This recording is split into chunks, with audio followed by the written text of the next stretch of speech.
Le mandat des élus locaux prorogé jusqu'en février 2027. Le président de la République, Paul Biya, a signé ce 4 mai le décret portant prorogation du mandat des conseils municipaux élus lors du scrutin du 9 février 2020. Le décret du chef de l'État portant prorogation du mandat des conseillers municipaux s'appuie sur une base juridique solide, conforme donc à la Constitution.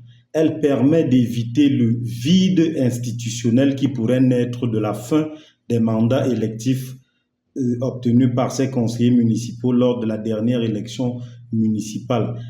Cette décision intervient dans un contexte de réaménagement du calendrier électoral et fait suite notamment à l'adoption en avril dernier par l'Assemblée nationale de la loi portant modification du code électoral, laquelle confère désormais au chef de l'État la possibilité de proroger le mandat des conseils municipaux. Cette prorogation du président de la République permet donc d'éviter à la tête des communes une sorte de vacances.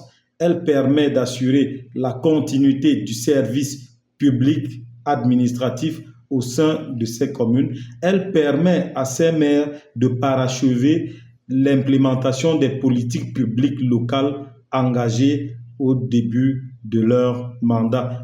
Si l'acte du chef de l'État s'inscrit dans une logique d'ajustement du calendrier électoral, il vise surtout à garantir une meilleure organisation des scrutins, dans un contexte marqué par des contraintes logistiques et financières. Du point de vue juridique, les spécialistes s'accordent que cette décision repose désormais sur une base légale à la suite de la révision du code électoral.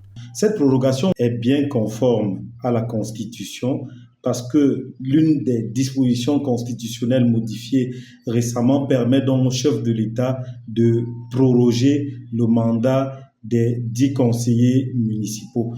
Si, concrètement, cette décision assure la continuité du fonctionnement des communes et la poursuite des services rendus aux populations, elle fait taire tout débat sur la régularité des échéances électorales et les attentes des citoyens en matière de gouvernance locale.